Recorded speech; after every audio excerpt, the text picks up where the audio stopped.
In 2019, a study by Vanguard tracked the savings behavior of roughly 1,500 people over a decade. Every single one of them was contributing consistently. Every one of them knew the basic rules. And about 60% of them quietly stopped within 8 years. Not because they ran out of money, but because they stopped believing the progress was real. That's the gap nobody explains. We're told that saving and investing consistently will compound over time. That's true. What nobody shows you is that compounding moves through 4 distinct milestones, and each one operates by a completely different set of rules. So here's the question that sits underneath all of that. If compounding is so powerful, why does it feel completely invisible for so long? The answer lives within those 4 milestones. And understanding how each one works and what it demands of you is what this video is about. Because if you don't know which phase you're in, you'll keep measuring your progress by the wrong scorecard, and you'll make changes at exactly the moment you should be holding still. My name is Alex, and if you've ever stared at your investment account and felt like years of discipline were producing almost nothing, stay with this, because the timeline you're expecting is almost certainly wrong, and I'm going to show you exactly where the real turning points are and why each one changes what's possible for you. Once you understand how this progression actually works, you won't just feel more patient. You'll know precisely which phase you're in and what to protect. The pattern here is always the same, and it always starts in the same place. Getting to your first $100,000 is, without question, the discipline milestone. Nobody warns you about this part. Getting to your first $100,000 doesn't feel like progress. It feels like punishment. You're setting money aside every month, watching the number inch upward, and somewhere around year 3 or 4, a quiet voice starts asking whether any of this is actually working. That voice isn't a weakness. It's a completely rational response to a process that looks broken from the inside, even when it isn't. Here's what's actually happening. Compounding is real. The math behind it is not disputed. But compounding has a dirty secret. It needs a large base to produce a visible result. In the early years, you don't have that base yet. So the engine is running, but you can barely hear it. 7% annual return on $20,000 is $1,400. On your first $100,000, it's $7,000. Neither of those numbers feels like the avalanche everyone promised you. This is the J curve. Your balance doesn't grow in a straight line. It grows slowly, then slowly, then slowly, and then it doesn't. It bends sharply upward at a point that feels impossibly far away when you're still in the flat part. The problem is that most people experience the flat part and conclude the curve isn't coming. It is, but you have to stay in the game long enough to reach it. Now here's the number that reframes the whole thing. To reach your first $100,000, roughly 46% of that balance comes directly from your own contributions. The market contributes the other 54%. Think about what that means. You are doing almost half the work yourself, manually, dollar by dollar. The engine of compounding is running, but you're still mostly pushing the car. That's why it feels so slow. Because it mostly is you. Let me give you a concrete example. Take Marcus, a 32-year-old logistics coordinator in Columbus, Ohio. He brings home about $4,800 a month after tax. He's disciplined.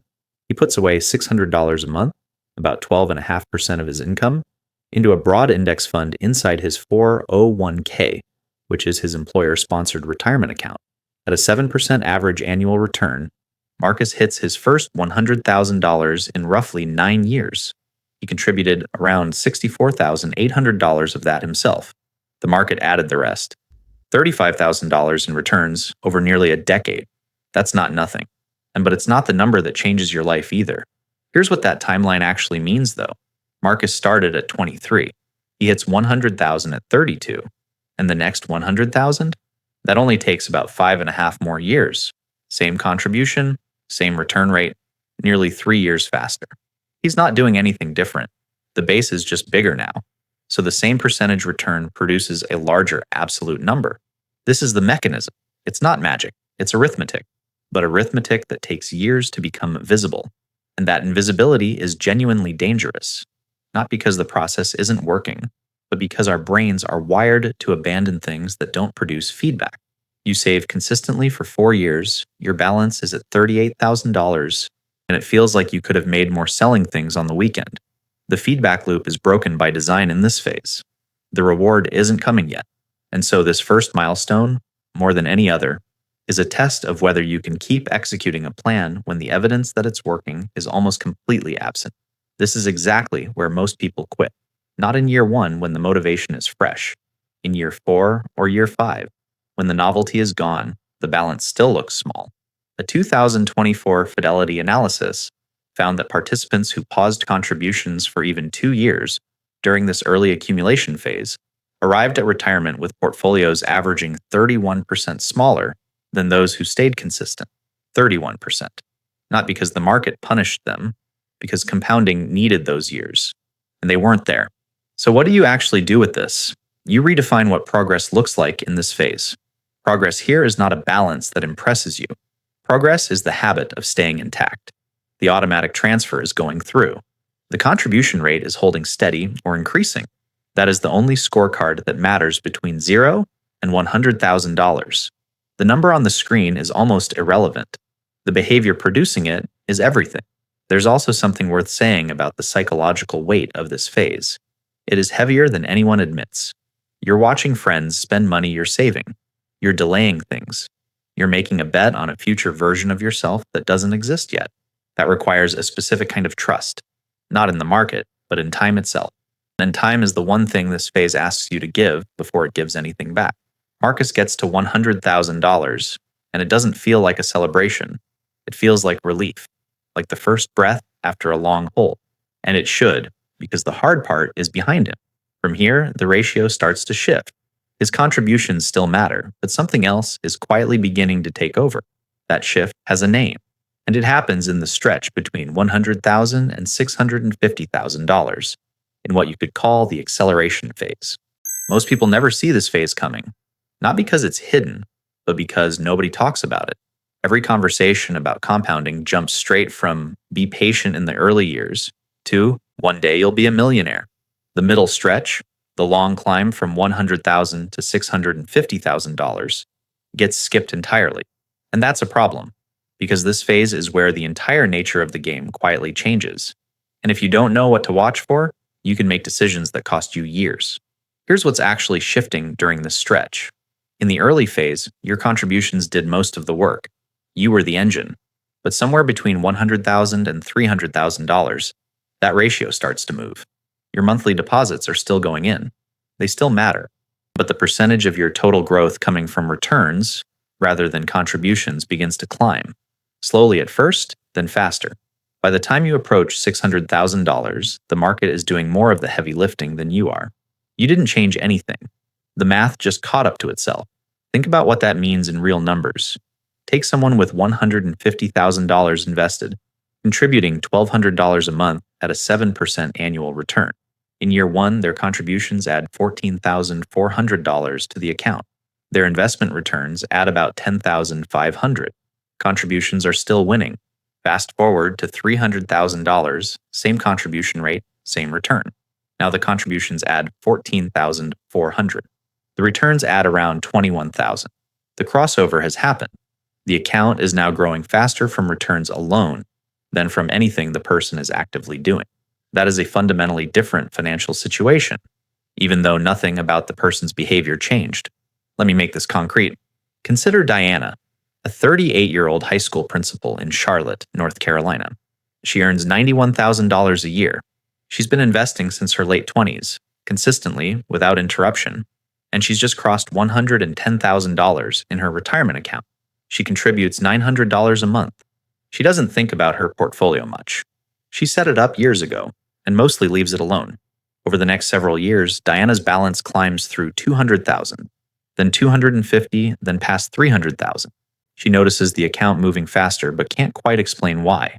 What's happening is that her return dollars are now regularly exceeding her contribution dollars in the same month. For the first time in her investing life, she's making more from the market in a given month than she's putting in. Not every month, but most of them.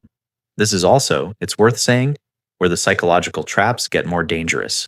In the early phase, the trap was quitting from boredom or frustration. In this phase, the trap is interference. Your balance is large enough to feel significant. Decisions start to feel higher stakes. And that's exactly when people begin doing things they shouldn't. Moving into individual stocks because index funds feel too slow now. Increasing lifestyle spending because the number looks comfortable. Or pulling contributions during a market dip because losing 20% of 200,000 feels very different from losing 20% of 20,000. A 2025 Vanguard Behavioral Finance report found that investors who made 3 or more portfolio changes during a single market correction in this accumulation range underperformed passive investors by an average of 4.3% annually over the following 5 years. 4.3% annually compounded over 5 years on a $250,000 portfolio is roughly $60,000 in foregone growth. The cost of interference isn't a bad quarter, it's years. Now you're probably thinking, okay, so just leave it alone.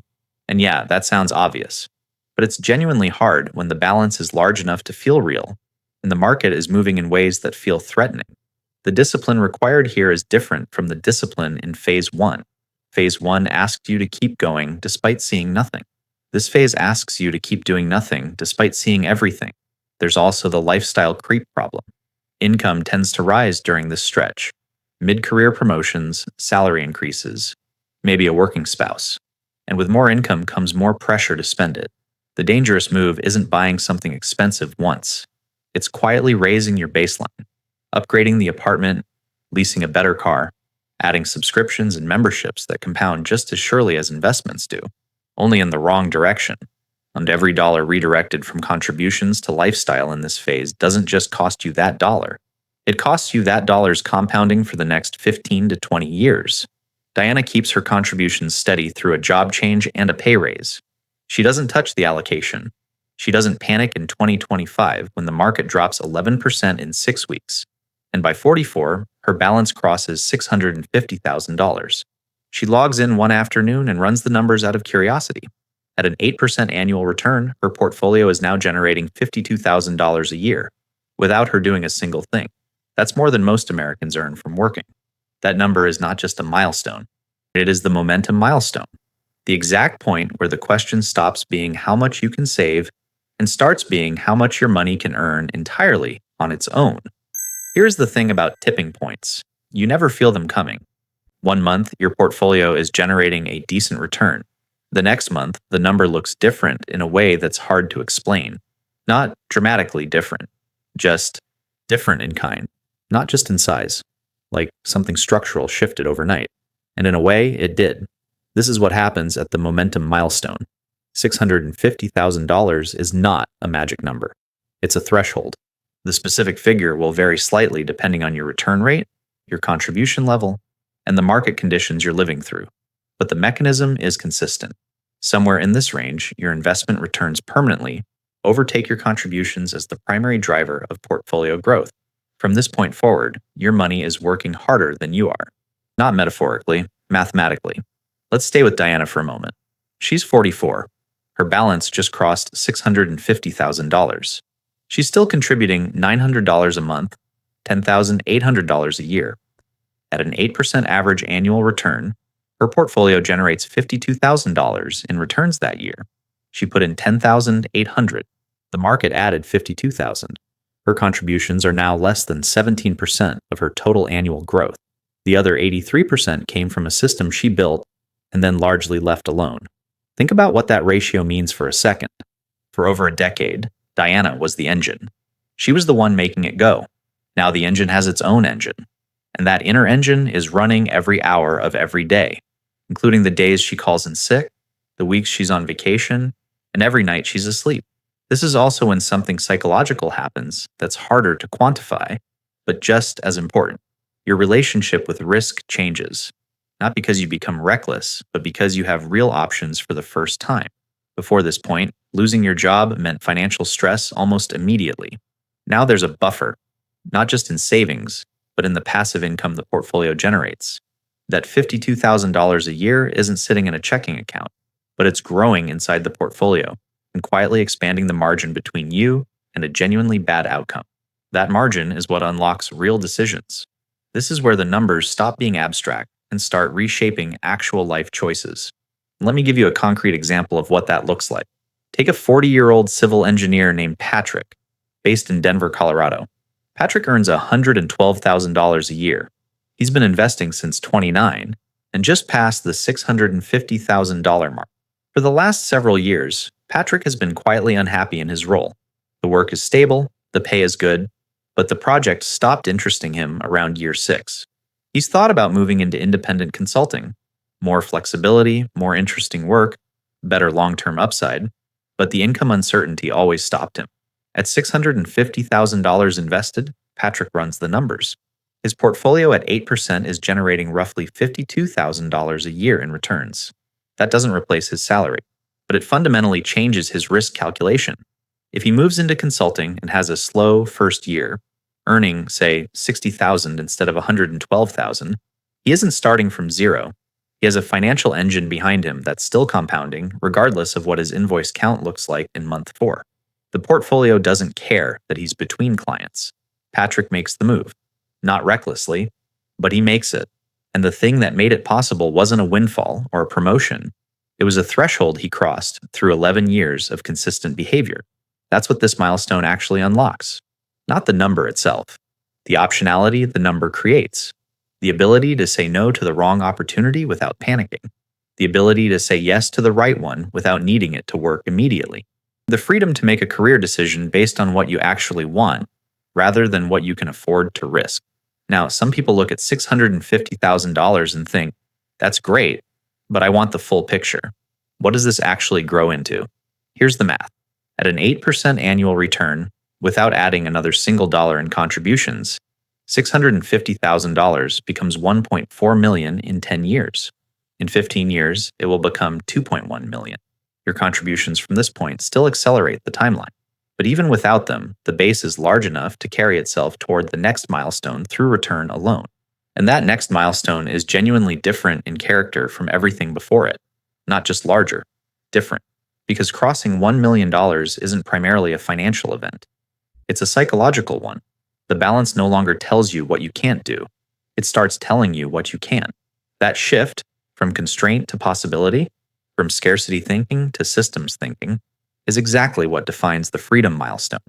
And understanding what $1 million actually represents and why it feels so different from every number that came before it is where this story goes next. $1 million sounds like an ending. It isn't. It's actually the moment the game stops being about survival and starts being about design. Every milestone before this one was defined by what you were building toward. This one is defined by what you've already built.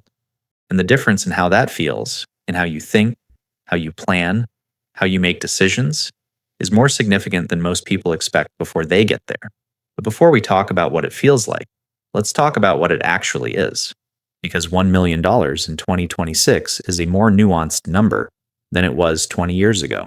Inflation has quietly, but consistently, eroded purchasing power over that period. $1 million today has the spending power of roughly $630,000 in 2006. That doesn't make it less meaningful.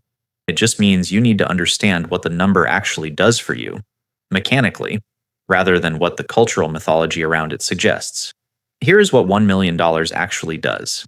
At a conservative 4% withdrawal rate, which is the standard benchmark used by most retirement planners based on long-term market data, $1 million generates $40,000 a year in sustainable income, indefinitely, without depleting the principal in a well-managed scenario. $40,000 a year is not extravagant. In a high cost of living city, it doesn't go far on its own. But layered on top of other income, a part-time role, a spouse's earnings, or even a small business, it fundamentally changes the pressure on everything else. You no longer need every other income source to be perfect. You have a floor. At an 8% annual return without withdrawals, $1 million generates $80,000 a year in portfolio growth. That's more than the median household income in the United States. Your portfolio, at this point, is earning a full American salary every single year, while you sleep, while you travel, while you do whatever you choose to do on a Tuesday afternoon. Now let's talk about the rocket analogy from the original script, because it's worth slowing down on. The first $100,000 was the hardest.